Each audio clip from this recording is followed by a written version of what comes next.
What is the nature of time? For English scientist Aaron Blackwell, the answer had once been so simple. It was a way to measure changes in the world and a tool to meter the interactions of matter. It was a definition that any naturalist could be proud to profess. However, that all changed with a chance encounter on one cold winter night. Blackwell writes in his journal, "Coming out of nowhere, and in the blink of an eye, they were gone. I don't know if it was a bold act, plain insanity, or perhaps just a reflex of philanthropy, but after a cunning act of intervention, the sinister guises seemed like they had lost track of their victim." Blackwell's reward for saving the old man's life was not one he expected. The strange old man handed him a broken mantelpiece clock, and upon accepting it, Blackwell was set down a path that would lead him to great mysteries, and even greater revelations. Try as he might, Blackwell could not repair the clock. At night he was haunted by strange visions and dreams. His mind was being shown something, the inner workings of the universe perhaps. However, each time he awoke, he could not put onto the page the grand ideas he had moments before understood so clearly. Soon enough, all memories of the dreams would fade, leaving him both frustrated and confused. Soon after his visions had started, Blackwell was visited by a strange aristocratic man. He told Blackwell that he knew of his work and had a great matter that his compatriots needed the scientist's help with. Blackwell agreed to hear the group out and traveled to their manor. What he saw there would forever change his life. Before him stood a group of occultists and their magnum opus, a massive contraption of steel, gears, and steam.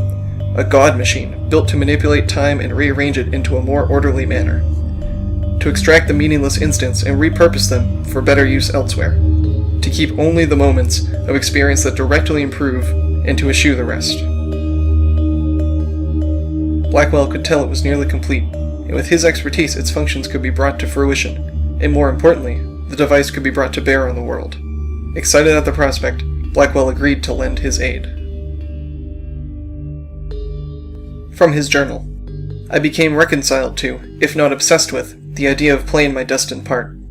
I realized that it was a scientist's obligation to the future to cast any thought of misgiving aside.